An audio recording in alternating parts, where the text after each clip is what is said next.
Persendian adalah hubungan dua tulang yang memungkinkan terjadinya gerakan. Yang pertama yang akan kita bahas adalah struktur persendian. Bagian-bagian persendian.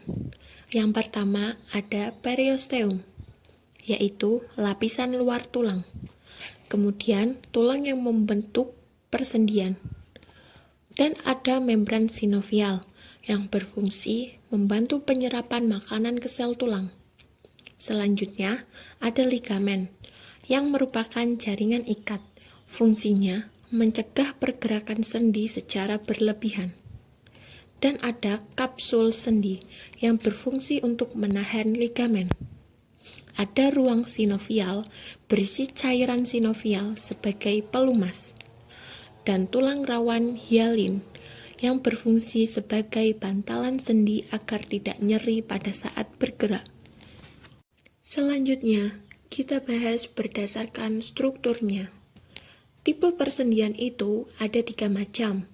Yang pertama, ada fibrosa yang menimbulkan tidak bergerak, tidak mempunyai rongga sendi, diperkokoh oleh jaringan fibrosa.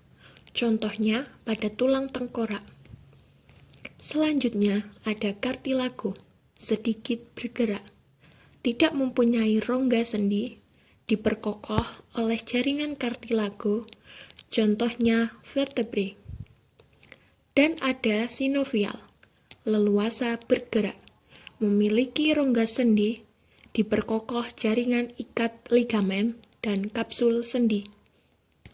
Tipe persendian berdasarkan gerakan dibagi menjadi 3 macam sendi. Sendi yang pertama adalah sendi sinartrosis yang disebut sebagai sendi mati karena sendi yang tidak dapat digerakkan. Yang kedua, sendi amfiartrosis, yaitu sendi dengan pergerakan terbatas akibat tekanan. Yang ketiga, sendi diartrosis, sendi yang dapat bergerak bebas. Sinartrosis terbagi menjadi 2 macam. Yang pertama adalah sinfibrosis, sendi yang dihubungkan dengan jaringan ikat fibrosa. Contoh dari sinfibrosis terdapat pada tulang tengkorak. Hubungan antara tulang tengkorak disebut dengan sutura. Sendi sinartrosis yang kedua adalah sinkondrosis. Sinkondrosis adalah sendi yang dihubungkan dengan jaringan kartilago atau tulang rawan. Sinkondrosis terdapat pada cakra epifisis, pada tulang pipa yang termasuk kartilago hialin. Sendi amfiartrosis terdiri dari 3 macam. Yang pertama adalah simfisis. Simfisis adalah sendi yang dihubungkan oleh kartilago atau tulang rawan. Terdapat pada vertebrae tulang belakang simfibis pubis atau tulang kemaluan. Yang kedua, contoh dari sendi amfiartrosis adalah sindemosis. Sendi yang dihubungkan oleh ligamen dan jaringan ikat serabut. Terdapat pada tulang betis dan tulang kering. Yang ketiga adalah gomposis, yaitu sendi yang berbentuk kerucut masuk ke dalam kantong tulang. Contoh dari gomposis adalah terdapat pada tulang gigi yang tertanam di tulang rahang.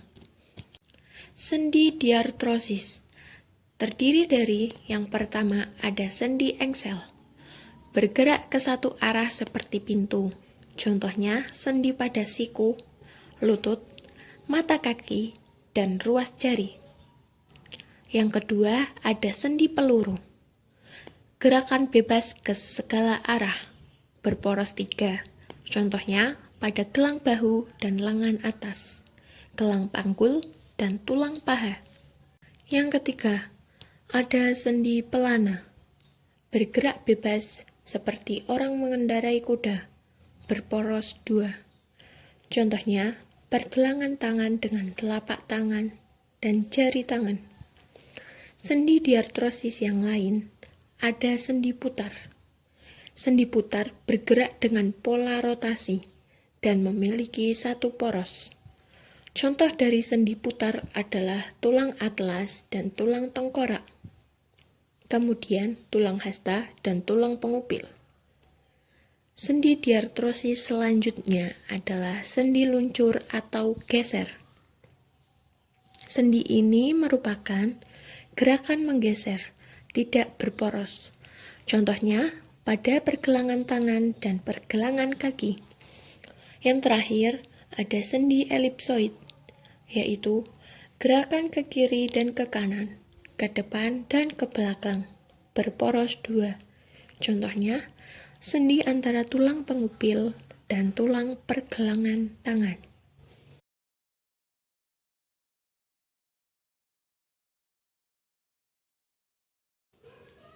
Sendi engsel terdapat pada siku. Sendi pelana terdapat pada jempol tangan. Sendi geser terdapat pada tulang belakang.